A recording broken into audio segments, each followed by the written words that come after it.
ಪ್ರಿಯರಾದವರೇ, ಹೇಗಿದ್ದೀರಾ? ಚೆನ್ನಾಗಿದ್ದೀರಾ? ಈ ದೋಣಿ ಚೆನ್ನಾಗಿದೆಯಾ? ದೊಡ್ಡ ಒಂದು ದೋಣಿ. ಚಿಕ್ಕ ದೋಣಿಗಳು ಇರುತ್ತವೆ, ಇದು ಸ್ವಲ್ಪ ದೊಡ್ಡ ದೋಣಿ. ಇದಕ್ಕಿಂತ ದೊಡ್ಡ ಹಡಗುಗಳೆಲ್ಲ ಇರುತ್ತವೆ. ನಮ್ಮ ಮೀನುಗಾರ ಸ್ನೇಹಿತರು ಮೀನು ಹಿಡಿಯುವುದಕ್ಕೆ ಉಪಯೋಗಿಸುವಂತ ಒಂದು ದೋಣಿ ಇದು. ಇದರ ಒಳಗೆ ಹಿಡಿಯುವಂತ ಎಲ್ಲ ಮೀನುಗಳನ್ನು ಕೂಡ ಶೇಖರಿಸಿ ಇಡುತ್ತಾರೆ. ಮಂಜುಗಡ್ಡೆಯನ್ನೆಲ್ಲ ಹಾಕಿ ಆ ಮೀನುಗಳನ್ನು ಇದರಲ್ಲಿ ಶೇಖರಿಸಿಡುತ್ತಾರೆ. ಇಷ್ಟು ದೊಡ್ಡ ಜಾಗ ಎಲ್ಲ ಇರುತ್ತದೆ ಈ ಒಂದು ಬೋಟ್ನಲ್ಲಿ. ಒಂದು ಬಾರಿ ಈ ಬೋಟ್ ಸಮುದ್ರದೊಳಗೆ ಹೋಗಿ ಬರಬೇಕಂದ್ರೆ ಅದಕ್ಕೆ ಡೀಸೆಲ್ ಇತರ ಖರ್ಚುಗಳು ಅದೆಲ್ಲ ಸುಮಾರು ಲಕ್ಷಗಳು ಹಿಡಿಯುತ್ತವೆ. ಅಷ್ಟು ಖರ್ಚು ಮಾಡಿ ಇವರು ಮೀನು ಹಿಡಿದು ಬರುತ್ತಾರೆಂದು ಹೇಳುತ್ತಾರೆ. ಖರ್ಚಿಗಿಂತ ಹೆಚ್ಚಾಗಿ ಮೀನುಗಳು ಸಿಕ್ಕಿ ವ್ಯಾಪಾರವಾದರೆ ಅವರಿಗೆ ಲಾಭ. ಈ ಬೋಟ್ನಲ್ಲಿ ಒಂದು 10-12 ಜನ ಹೋಗುತ್ತಾರೆ, 8 ಜನ ಹೋಗುತ್ತಾರೆ. ಬರುವಂತ ಲಾಭದಲ್ಲಿ ಅವರು ಶೇರ್ ಮಾಡಿಕೊಳ್ಳುತ್ತಾರೆ. ಆ ರೀತಿ ಶ್ರಮಪಟ್ಟು ದುಡಿಯುವಂತವರು ಮೀನುಗಾರರು. ಈಗ ಸ್ವಲ್ಪ ದಿನಗಳು ಮೀನುಗಾರಿಕೆಗೆ ತಡೆಯನ್ನು ಒಡ್ಡಲಾಗಿದೆ. ಒಂದು 40 ದಿನಗಳು ಯಾರು ಮೀನು ಹಿಡಿಯಲು ಸಮುದ್ರದೊಳಗೆ ಹೋಗುವಂತಿಲ್ಲ. ಆ ಮೀನಿನ ಸಂಖ್ಯೆಗಳು ವೃದ್ಧಿಯಾಗಲಿ ಎಂಬುದಾಗಿ ಸರ್ಕಾರ ಈ ದಿನಗಳನ್ನು ನೇಮಿಸಿದೆ. ಅಂದ್ರೆ ವಿಶ್ರಾಂತಿ ದಿನಗಳು. ಬೇರೆ ಎಲ್ಲ ದಿನಗಳು ಸಮುದ್ರಕ್ಕೆ ಹೋಗಿ ಮೀನು ಹಿಡಿಯುವರು. ಈ 40 ದಿನಗಳು ಅವರಿಗೆ ರಜೆ ದಿನಗಳು. ರಜೆ ದಿನ ಅನ್ನುವಾಗ ಚೆನ್ನಾಗಿ ಮಲಗಿ ಜಾಲಿಯಾಗಿ ಇರುತ್ತಾರೆ ಅಂದರೆ ಇಲ್ಲ, ಇಲ್ಲಿ ಕೆಲಸಗಳು ನಡೆಯುತ್ತಾ ಇವೆ.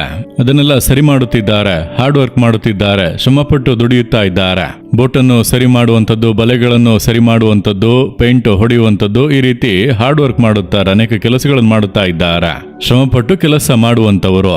ಆದ್ದರಿಂದಲೇ ಯೇಸು ಕ್ರಿಸ್ತನು ತನ್ನ ಶಿಷ್ಯರಲ್ಲಿ ಮೊದಲು ಈ ರೀತಿ ಶ್ರಮಪಟ್ಟು ಕೆಲಸ ಮಾಡುವಂತವರನ್ನೇ ಶಿಷ್ಯರನ್ನಾಗಿ ಆದುಕೊಂಡನು. ಸೋಮಾರಿಗಳನ್ನು ದೇವರು ಆರಿಸಿಕೊಳ್ಳುವುದಿಲ್ಲವಲ್ಲ. ಹಾಗಾಗಿ ನೀವು ಕೂಡ ಶ್ರಮಪಟ್ಟು ದುಡಿಯುವವರಾಗಿ ಇರಬೇಕು. ಸರಿನಾ? ಸರಿ, ಇಂದು ದೇವರು ನನಗೆ ಯಾವ ವಾಕ್ಯವನ್ನು ಇಟ್ಟಿದ್ದಾರೆಂಬುದಾಗಿ ಅಂದುಕೊಳ್ಳುತ್ತೀರಾ? ಲೂಕ 10ನೇ ಅಧ್ಯಾಯ 19ನೇ ವಾಕ್ಯದಲ್ಲಿ ದೇವರು ಹೇಳುತ್ತಾರೆ, ನನ್ನ ಮಕ್ಕಳೇ, ಶತ್ರು ನಿಮಗೆ ವಿರೋಧವಾಗಿ ಎದ್ದೇಳುವನು, ಹೋರಾಡುವನು, ಕ್ರಿಯೆ ಮಾಡುವನು, ಆದರೆ ಯಾವುದು ನಿಮಗೆ ಕೇಡು ಮಾಡುವುದೇ ಇಲ್ಲ. ದೇವರು ಮಾತು ಕೊಟ್ಟಿದ್ದಾರೆ, ಯಾವುದು ನಿಮಗೆ ಕೇಡು ಮಾಡುವುದೇ ಇಲ್ಲ. ಮಾಟಮಂತ್ರ ಮಾಡುತ್ತಾರೆ, ವಾಮಾಚಾರ ಮಾಡುತ್ತಾರೆ, ಕೇಡುಗಳನ್ನು ಮಾಡುತ್ತಾರೆ. ನಿಮಗೆ ವಿರೋಧವಾಗಿ ದುಷ್ಟ ಮನುಷ್ಯರು ಎದ್ದೇಳುವರು, ಅಧಿಕಾರಿಗಳು ಎದ್ದೇಳುವರು, ನಿಮ್ಮನ್ನು ಬೆದರಿಸುವರು, ಭಯ ಹುಟ್ಟಿಸುವರು. ಅಷ್ಟೇ ಎಂಬಂತ ರೀತಿಯಲ್ಲಿ ಕಾರ್ಯಗಳು ಇರುತ್ತವೆ. ಯಾವುದು ನಿಮಗೆ ಯಾವ ಕೇಡನ್ನು ಮಾಡುವುದಿಲ್ಲ, ಕೇಡು ಆಗುವುದೇ ಇಲ್ಲ ಎಂಬುದಾಗಿ ದೇವರು ಹೇಳುತ್ತಾರೆ. ಮತ್ತ್ಯಾಕೆ ಭಯಪಡುತ್ತೀರಿ? ನೀವು ಭಯಪಡುವಂಥ ಕಾರ್ಯದಲ್ಲಿ ಯಾವುದೇ ಕೇಡು ಸಂಭವಿಸದು. ಭಯಪಡಿಸುವಂಥ ಸುದ್ದಿಗಳು ಬರ್ತವೆ ಅಷ್ಟೇ. ಹಿಂದೆ ನೀವು ಅದನ್ನು ನೋಡುವಿರಿ. ಯಾವುದೇ ಕೇಡುಗಳು ಸಂಭವಿಸದಂತೆ ದೇವರು ಕಾಪಾಡಿ ನಡೆಸುವರು. ಒಮ್ಮೆ ಒಬ್ಬರು ಹೇಳಿದರು, ನನಗೆ ತಿಳಿದಂಥ ಸ್ನೇಹಿತರು, ಅವರು ಹೋಗುವಾಗ ಕಾರು ಅಪಘಾತಕ್ಕೆ ಈಡಾಯಿತು. ಅಪ್ಪಳದ ಹಾಗೆ ಜಜ್ಜಿ ಹೋಯ್ತೆಂದು ಹೇಳಿದರು. ಅದರ ಫೋಟೋವನ್ನು ತೋರಿಸಿದರು. ಅದರೊಳಗಿರುವ ಯಾರು ಕೂಡ ಬದುಕುವುದಕ್ಕೆ ಸಾಧ್ಯತೆ ಇಲ್ಲ. ಅಷ್ಟರ ಮಟ್ಟಿಗೆ ಆ ಕಾರ್ ಜಜ್ಜಿ ಹೋಗಿ ಅಪ್ಪಳದಂತೆ ಆಗಿ ಹೋಗಿತ್ತು. ಆದರೆ ಹೇಳಿದರು, ಕಾರಿನ್ನು ಅಷ್ಟೇ, ಅದನ್ನು ಉಪಯೋಗಿಸೋದಕ್ಕೆ ಸಾಧ್ಯವೇ ಇಲ್ಲ. ಆದರೆ ಒಳಗೆ ನಾವು 4 ಜನರಿದ್ದರು, ಯಾರಿಗೂ ಯಾವುದೇ ಕೇಡು ಸಂಭವಿಸಲಿಲ್ಲ. ಮುಂದೆ ಒಂದು ಗಾಯ ಕೂಡ ಆಗಲಿಲ್ಲ, ರಕ್ತ ಸುರಿಯಲಿಲ್ಲ, ಮೂಳೆ ಮುರಿಯಲಿಲ್ಲ. ಅದು ಹೇಗೆ? ಬಹಳ ಆಶ್ಚರ್ಯ. ಅಷ್ಟು ದೊಡ್ಡ ಅಪಘಾತ ಆಗಿ ಕಾರು ಅಪ್ಪಳದಂತೆ ಜಜ್ಜಿ ಹೋಗಿದೆ, ಯಾರಿಗೂ ಯಾವುದೇ ಕೇಡು ಸಂಭವಿಸಲಿಲ್ಲ. ಇದುವೇ ದೇವರು ಕೊಡುವಂತ ಸುರಕ್ಷತೆ. ನಿಮಗೆ ವಿರೋಧವಾಗಿ ಹೋರಾಟಗಳು, ಇಕ್ಕಟ್ಟುಗಳು, ಕಷ್ಟ ಉಪದ್ರವಗಳು ಬರಬಹುದು. ನಿಮಗೆ ಯಾವುದು ಯಾವ ಕೇಡನ್ನು ಮಾಡುವುದಿಲ್ಲ. ಭಯಪಡಬೇಡಿ.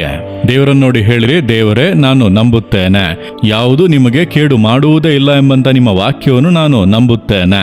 ಯಾವುದೇ ಮಾಟ ಮಂತ್ರ, ಸೈತಾನನ ಕ್ರಿಯೆಗಳು, ಮನುಷ್ಯರ ಕುತಂತ್ರಗಳು, ಯಾವ ಕಾರ್ಯಗಳು ನನಗೆ ಕೇಡು ಮಾಡುವುದೇ ಇಲ್ಲ, ಯಾಕೆಂದರೆ ನೀವು ನನ್ನ ಸಂಗಡ ಇದ್ದೀರಿ.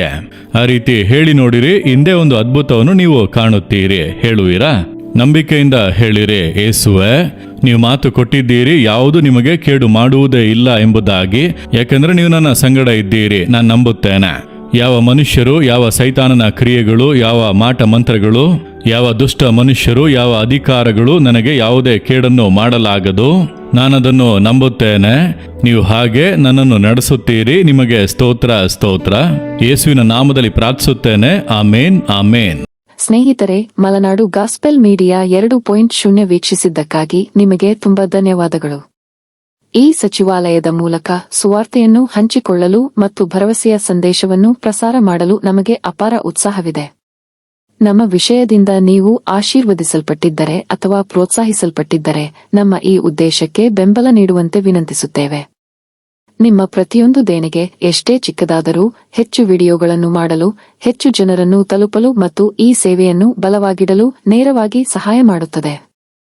ಪರದೆಯ ಮೇಲೆ ಕಾಣುವ QR ಕೋಡ್ ಅನ್ನು ಸ್ಕ್ಯಾನ್ ಮಾಡಿ ಅಥವಾ ದೇಣಿಗೆ ನೀಡಲು ವಿವರಣೆಯಲ್ಲಿರುವ ಲಿಂಕ್ ಅನ್ನು ಕ್ಲಿಕ್ ಮಾಡಿ.